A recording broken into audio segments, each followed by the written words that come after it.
Short hand dictation book exercise 52। इसकी outline मैं already आपको प्रोवाइड कर चुकी हूँ। आज मैं डिक्टेशन फॉर्मेट में दे रही हूँ, तो डिक्टेशन लिखते समय फोकस रखिएगा स्पीड पर, ताकि आप ज़्यादा से ज़्यादा शब्दों को कैच कर पाएँ और फ्रिक्वेंटली लिख पाएँ। So start. कुछ माह पहले जैसी रेल की दुर्घटना बिहटा में हुई, प्रायः वैसा ही या उससे भी अधिक भीषण कांड आज सुबह बमरौली में हुआ। कहा जाता है कि जिस समय लगभग 5 बजे सुबह बमरौली स्टेशन पर एक मालगाड़ी लूप लाइन पर ली गई, उस समय तूफान मेल के लिए सिग्नल ना गिराया गया था। इस समय घना कोहरा होने के कारण मेल के ड्राइवर को कुछ दिखाई ना पड़ा।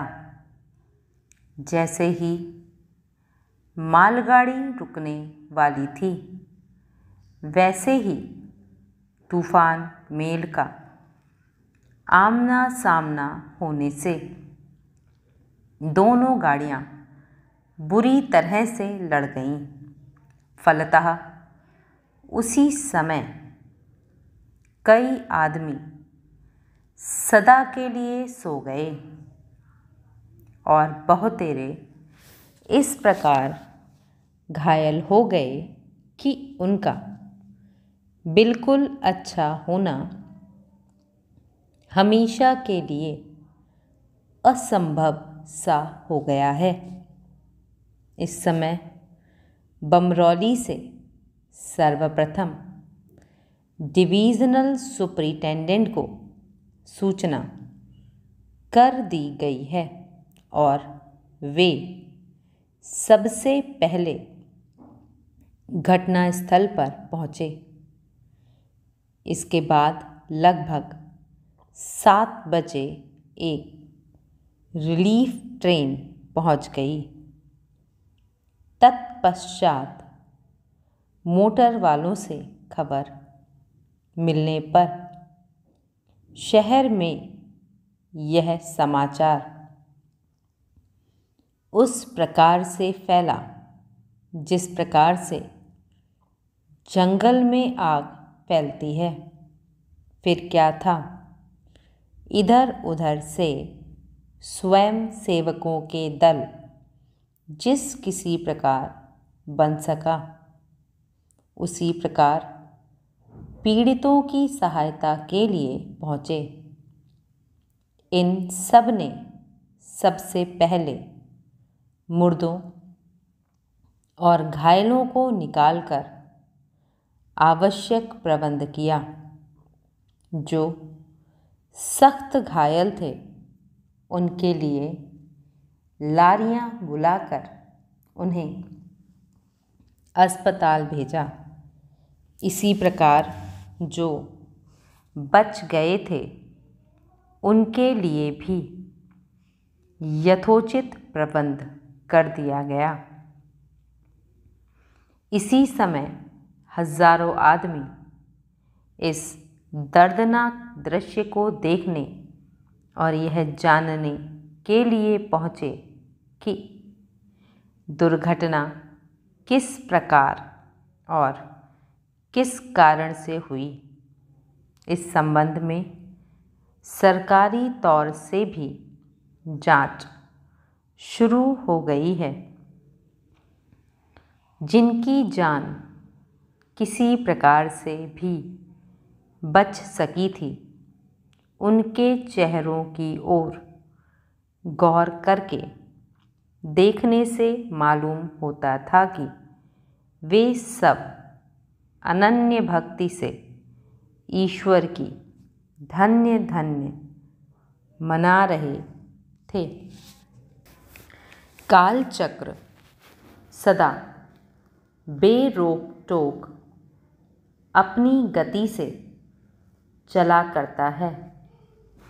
संसार की कोई भी शक्ति इसके सम्मुख जरा भी नहीं टिक सकती।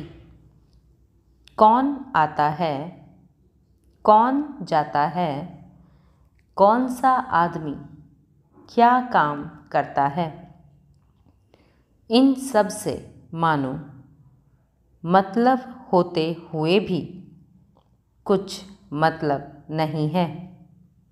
मालूम होता है कि इस चिंताकुल संसार में वह बिल्कुल चिंता रहित है। उसे किसी की परवाह नहीं, परंतु सबको उसकी परवाह है। इतना ही नहीं, सारी सृष्टि, संपूर्ण जनसमाज, जनसंख्या का जरा भी ख्याल ना रखकर हर तरह से अथवा सब तरह से मूक बकरी की तरह उसके इशारे पर नाचता है। क्या पता कि वह किस समय क्या करता है। कौन जानता था कि हमारे पूज्य राष्ट्रपति की मातेश्वरी एकाएक हमसे सदा के लिए विलग हो जाएंगी। श्रीमती स्वरूप रानी, जन्मभूमि की सच्ची पुत्री, आदर्श भारत रमणी, जन साधारण की माता, उन कतिपय महिलाओं में से थीं जिनने देश के लिए अपना तन मन धन सब कुछ हंसते हंसते न्योछावर कर दिया है। इतना ही नहीं, बल्कि उसने अपने इकलौते पुत्र को भी भारत माता को भेंट कर दिया है। कैसा अपूर्व त्याग है।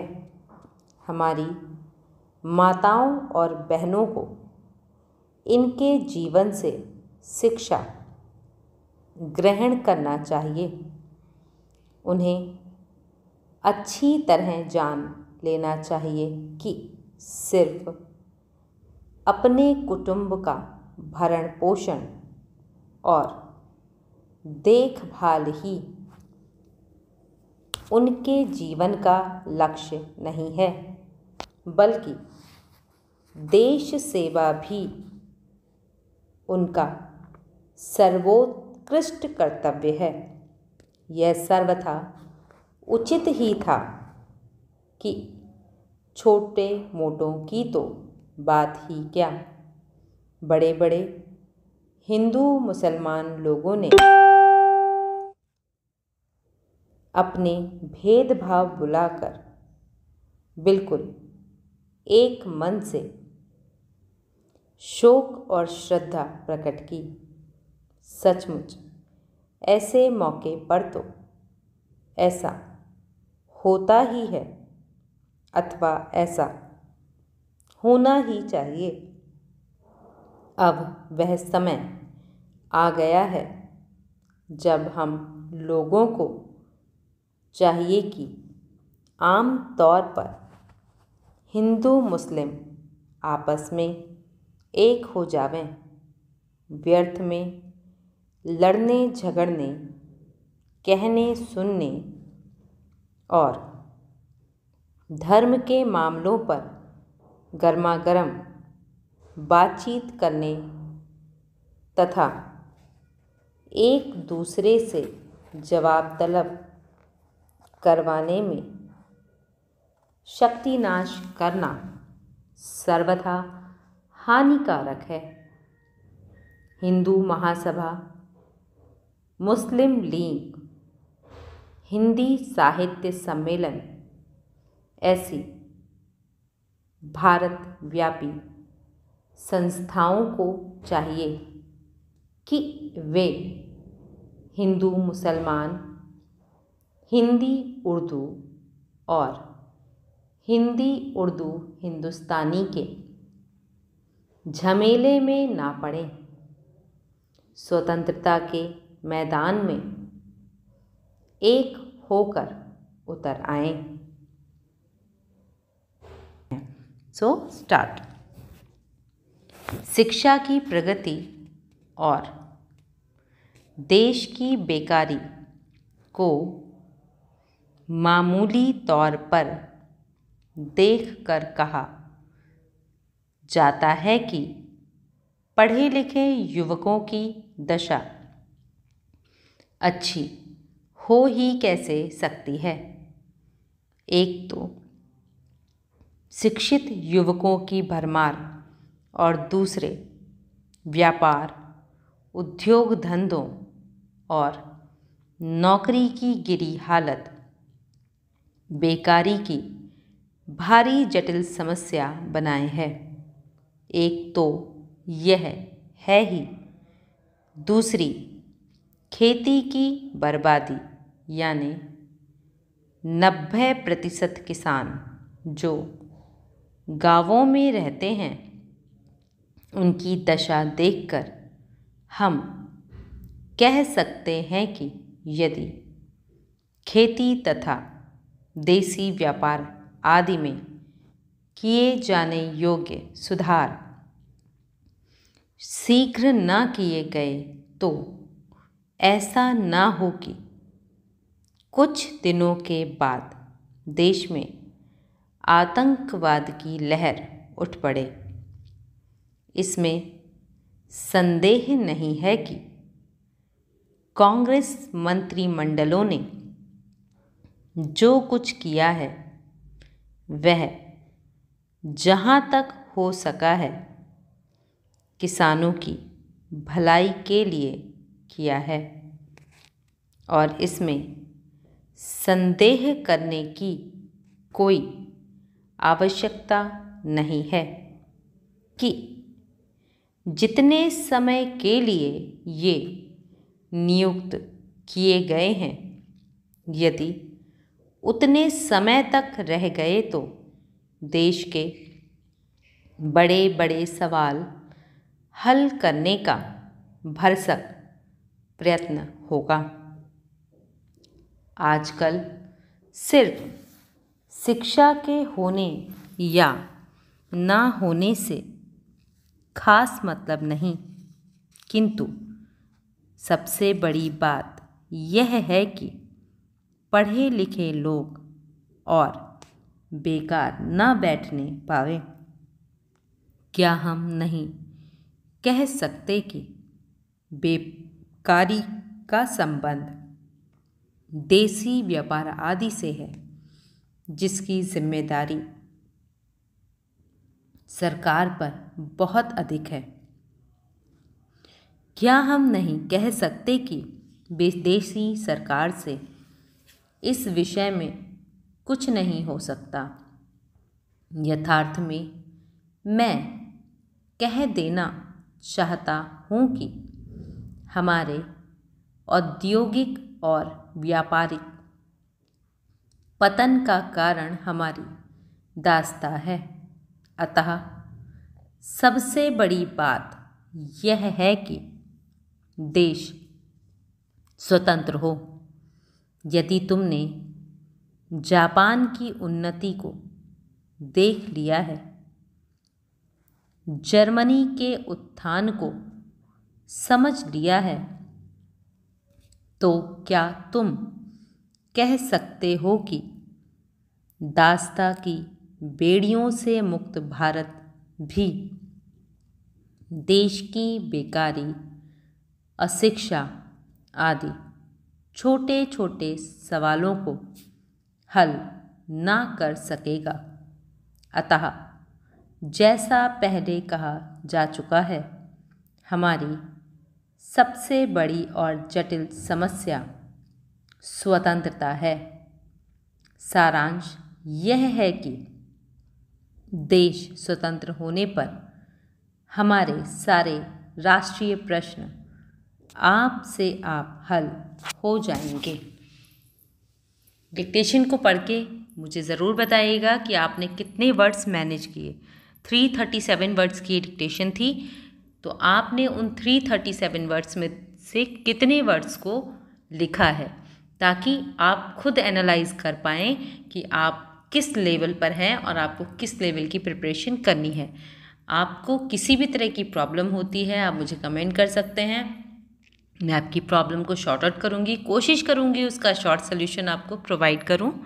होप ये वीडियो आपकी शॉर्ट एंड स्टडीज़ में हेल्पफुल रहा होगा। अगर ये वीडियो आपकी शॉर्ट एंड स्टडीज़ में हेल्पफुल रहता है तो प्लीज़ चैनल को लाइक, शेयर एंड सब्सक्राइब करना बिल्कुल ना भूलिए।